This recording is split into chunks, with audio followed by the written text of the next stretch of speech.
আসসালামু আলাইকুম। সবাই নিশ্চয়ই ভালো আছেন। পবিত্র রমজানের শুভেচ্ছা দিচ্ছি সবাইকে। আজকে আমি এমন একটি বিষয় নিয়ে আলোচনা করব। আশা করছি আমার আলোচনাটা শুনলে আপনাদের কিছু না কিছু কাজে আসবে। আমরা প্রত্যেক বছর রমজান পালন করি। আমাদের প্রত্যেকেরই শারীরিক সুস্থতা প্রয়োজন রয়েছে। আর পবিত্র রমজান মাসে আমরা অনেক সময় অনেক বেশি পরিমাণ খাওয়া দাওয়া গ্রহণ করি, নিজেদের ইচ্ছা মতো এটা সেটা খেয়ে থাকি, যার ফলে অনেক সময় খাবারের মাধ্যমে আমরা বিভিন্ন অসুস্থতা ভোগ করি। তো আমি আজকে আলোচনা করব আমরা ইফতারে কি কি খেতে পারি, সেহরিতে আমরা কি কি খেতে পারি, শারীরিক সুস্থতার জন্য তার সাথে আমরা আরও কি কি বিষয়গুলো অ্যাড করতে পারি, সেই বিষয়গুলো নিয়ে আমি আলোচনা করব। তো আমি প্রথমেই ইফতারের কথা বলি।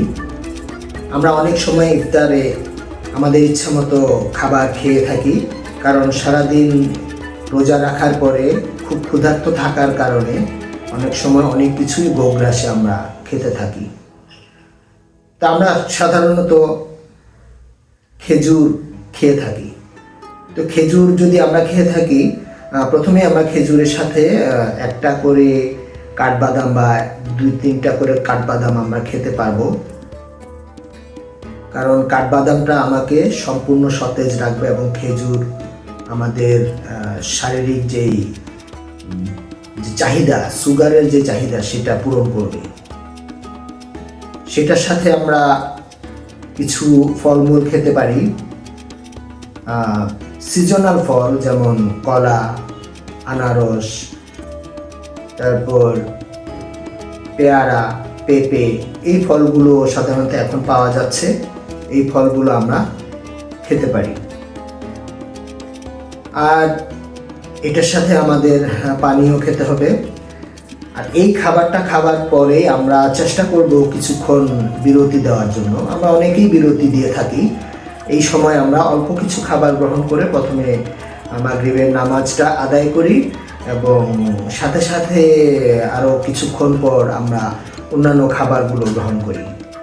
তো অন্যান্য খাবারের মধ্যে আমরা সাধারণত যে বিষয়গুলো থাকে, যে ছোলা, পেঁয়াজি, এই খাবারগুলো আমরা একটু বর্জন করার জন্য চেষ্টা করব।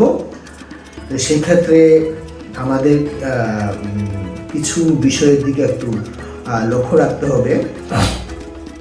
আমরা যাতে অতিরিক্ত খাবার গ্রহণ না করি। ছোলা, পেঁয়াজি এগুলোর মধ্যে প্রচুর পরিমাণে তেল থাকে, যেটা আপনার আমাদের শরীরে এক ধরনের, যেহেতু এটা ডুবো তেলে ভাজা, এছাড়া আমরা জিলাপি খেয়ে থাকি, জিলাপিগুলো ডুবো তেলে ভাজা, বুন্দিয়া আছে সেগুলো ডুবো তেলে ভাজা। এই ভাজা তেলের মধ্যে ট্রান্স ফ্যাট নামক এক ধরনের ফ্যাট থাকে, যেগুলো আমাদের হার্টের সমস্যা, গ্যাস্ট্রিক, বদহজম, বিভিন্ন জাতীয় রোগ হতে পারে। এই জন্য আমরা ডুবো তেলে ভাজা বিষয়গুলো একটু পরিহার করার চেষ্টা করব।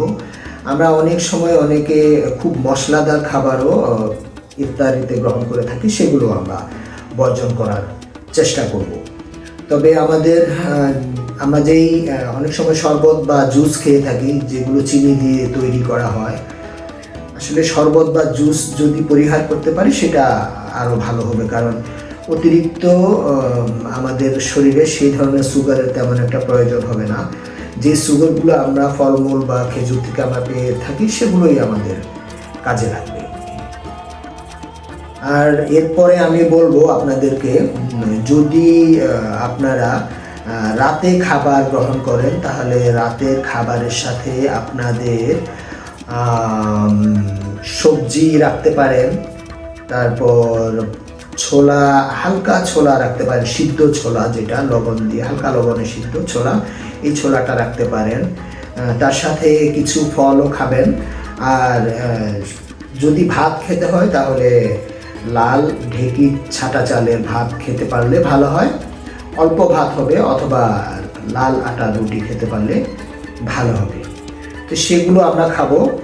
আর আমাদেরকে মনে রাখতে হবে যে সারা রাত, অর্থাৎ আমরা ইফতার থেকে শুরু করে সেহরি পর্যন্ত আমাদের মিনিমাম 2.5 লিটার পানি বা 10 গ্লাসের মতো পানি যাতে আমরা খেতে পারি, ঠিক সেভাবে বিরতি দিয়ে দিয়ে আমরা পানিগুলো খাবো। আমরা ইফতারের সময় তো কিছু পানি খাই, তারপর আমরা ইফতার পরবর্তী সময়ে যে আমরা যখন রাতের খাবার খাবো তার আগে কিছু পানি খেতে পারি। আর তারাবির নামাজ পড়ি আমরা, নামাজের ফাঁকে ফাঁকে আমরা কিছু পানি খেয়ে ফেলতে পারি, এবং সেটা আমাদের সেহরি পর্যন্ত আমরা যে পানি খাবো সেটা আমাদের একটু হিসাব করে 2.5 লিটার বা 10 গ্লাসের মতো পানি খেলে চলবে। এখন আমি আলোচনা করব সেহরিতে আমরা কি কি খেতে পারি। সেহরিতে আমাদের ওই ধরনের খাবারগুলোই পছন্দ করতে হবে যে খাবারগুলো দীর্ঘ সময় আপনার পেটে থাকবে এবং আপনাকে সারা দিন ব্যাপী এনার্জি দেবে। সেজন্য আমরা সাধারণত ফাইবার জাতীয় খাবারগুলোকে পছন্দ করি। আর সেহরিতে আমরা যে ধরনের যে চর্বি জাতীয় খাবার, এই খাবারগুলো এবং তৈল জাতীয় খাবার, এগুলো আমরা যদি অ্যাভয়েড করতে পারি সেগুলো আমাদের শারীরিক সুস্থতার জন্য অনেকটা ভালো হবে। কারণ অনেক সময় আমরা দেখেছি সেহরিতে অতিরিক্ত খাবার গ্রহণ এবং যেই বিশেষ করে চর্বি জাতীয় বা তেল জাতীয় এরকম খাবারগুলো যদি আমরা খেয়ে থাকি তাহলে অনেক সময় আমাদের বুক জ্বালা পোড়া করে সারাদিন আমরা একটা অশান্তিতে কাটাতে থাকি। সেই কারণে আমরা ফাইবার জাতীয় খাবারগুলো একটু পছন্দ করব। সেক্ষেত্রে যদি লাল চালের যে ভাত আছে সেই লাল চালের ভাতটা যদি আমরা খেতে পারি সেটা আমাদের জন্য অনেকটা উপকার হবে, যেটা ফাইবার জাতীয়। এখানে লাল চালে অনেক ফাইবার থাকে, আপনারা জানেন। সেই ফাইবার জাতীয় চালগুলো যদি আমরা পছন্দ করে তার ভাত খেতে পারি সেটা আমাদের জন্য ভালো হবে। এছাড়া সেদ্ধ ডিম খেতে পারি। অনেকে আবার ওটস খেয়ে থাকেন, এই ওটসটাও আমাদের শারীরিক সুস্থতার জন্য এবং এনার্জির জন্য দীর্ঘক্ষণ থাকবে পেটে, এটা আমাদের জন্য ভালো হবে।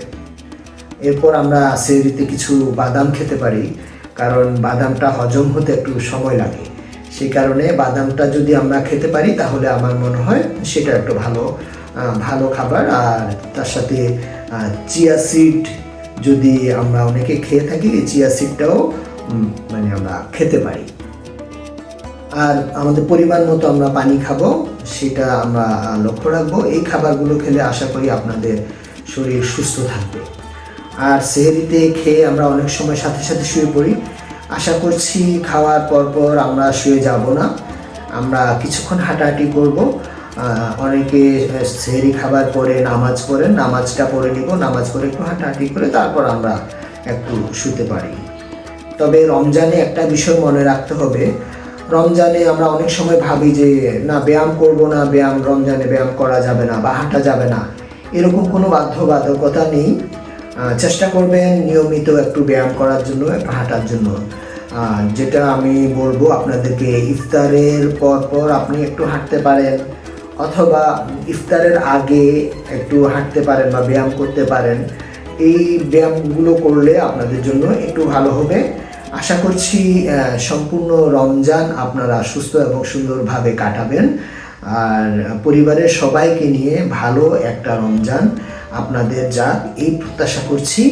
সবাই ভালো থাকবেন। সবাইকে ধন্যবাদ।